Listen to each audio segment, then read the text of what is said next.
हरियाणा में चुनाव है, किसानों की क्या भूमिका है और क्या डिसीजन लिए, क्या आपने अनाउंसमेंट किया? देखिए, हमारे दोनों फोरमों ने तय किया था कि हमारी उच्चाणा में महापंचायत होगी राष्ट्रीय स्तर की। 22 तारीख को हमारी कुरुक्षेत्र के पीपली में महापंचायत होगी। लेकिन कल प्रशासन ने हरियाणा की भाजपा के इशारे पे प्रशासन ने तमाम कोशिशें करी इस पंचायत को रोकने के लिए, लेकिन उसके बावजूद बहुत बड़ी महापंचायत यहाँ पे हुई। जो हमारा फैसला है वो ये है, देखिए, हम किसी भी पॉलिटिकल पार्टी को सपोर्ट नहीं करते, किसी भी पॉलिटिकल पार्टी को वोट देने की अपील नहीं करते, चाहे कोई निर्दलीय कैंडिडेट हो, चाहे कोई पार्टी का हो। हम सिर्फ एक बात कह रहे हैं, जिन लोगों ने पिछले 10 साल से सत्ता में रहते हुए किसानों और मजदूरों के साथ ज्यादती करने का कार्य किया, उनको हमें चुनाव में सबक सिखाना है। जो एमएसपी गारंटी कानून का मुद्दा है, इसकी बात सबसे पहले माननीय प्रधानमंत्री नरेंद्र मोदी जी ने 2011 में कंज्यूमर अफेयर कमेटी के चेयरमैन होने के नाते कही थी। हमारे मानयोग प्रधानमंत्री जी जो उस समय मुख्यमंत्री होते थे, उन्होंने ही कहा था कि खाली एमएसपी घोषित करने से कुछ नहीं होगा, एमएसपी पे गारंटी होनी चाहिए। तो माननीय मोदी जी 14 से 24 आ गया, 10 साल आपको प्रधानमंत्री पद पे हो गए, आज तक आपने एमएसपी गारंटी कानून क्यों नहीं बनाया? हम तो ये पूछना चाह रहे हैं। लेकिन उसके बावजूद हमारे सवालों का जवाब देने की बजाय हमारे प्रधानमंत्री हमारे ऊपर जुल्म और ज्यादती करने का कार्य करते हैं, गोलियां चलाते हैं, जहरीली गैसों का इस्तेमाल किसानों के ऊपर करते हैं। अरे वो किसान जो पूरे देश का पेट भरता है, जो अन्नदाता है, जो खुद भूखा रहकर पूरे देश का पेट भरता है, मोदी जी, जो थाली में आपकी जो रोटी आती है ना मोदी जी, वो किसी कंपनी से बन के नहीं आती। आपके खुद के देश का किसान वो रोटी बना के उसके लिए अन्न पैदा करके आपके पास भेजता है।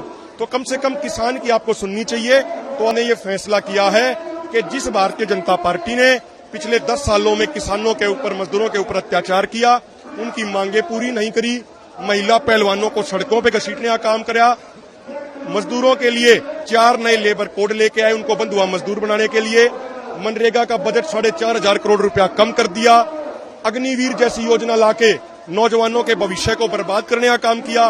उस भारतीय जनता पार्टी को हरियाणा की 36 बिरादरी आगामी इलेक्शन में सबक सिखाने का कार्य करेगी। आपका भाषण में सुन रहा था, आपने 5 अक्टूबर के लिए एक स्पेशल इंस्ट्रक्शन दिए यहाँ पे किसानों, क्या है वो? देखो, जब भी किसानों का आंदोलन होता है ना, जब भी किसानों का प्रोग्राम होता है, तो सरकार कहती है कि धारा 144 लगी और 5 से ज्यादा आदमी इकट्ठे नहीं होने देंगे। तो आज हमने भी किसानों से हाथ जोड़ के प्रार्थना करी है, जब 5 अक्टूबर को वोट डालने जाओ तो बीजेपी के लिए भी कर्फ्यू लगा दो। किसी भी गांव से बीजेपी को 5 से ज्यादा वोटें नहीं मिलनी चाहिए, क्योंकि ये भी बार बार 144 लगाते हैं। तो अब की बार वोटों के दिन बीजेपी के लिए भी धारा 144 किसान मजदूर गांव में लगाएंगे।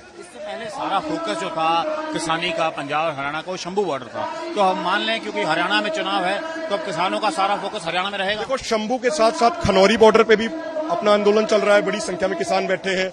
यहाँ से मात्र 40 किलोमीटर की दूरी पे है। हमारी लड़ाई एमएसपी गारंटी कानून के लिए है और उस लड़ाई को पूरी ताकत से, पूरी मजबूती से लड़ रहे हैं। गांव गांव में हम जा रहे हैं, गांव गांव में हमारी यात्राएं चलेंगी, किसानों मजदूरों को जागरूक करने के लिए वीडियो वैन्स के माध्यम से भी जाएंगे और बड़ी मजबूती से इन लोगों ने जो ज्यादती करी है बीजेपी वालों ने, वो घर घर तक जाके हम पहुंचाएंगे।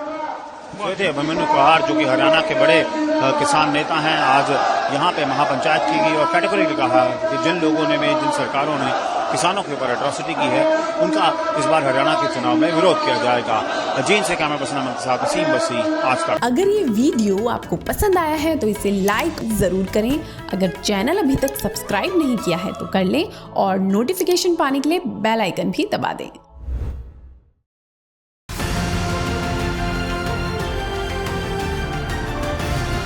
किसान तक खाना है तो उगाना है, किसान तक खाना है तो उगाना है, किसान तक खाना है तो उगाना है, किसान तक खाना है तो उगाना है, किसान तक खाना है तो उगाना है, किसान तक खाना है तो उगाना है।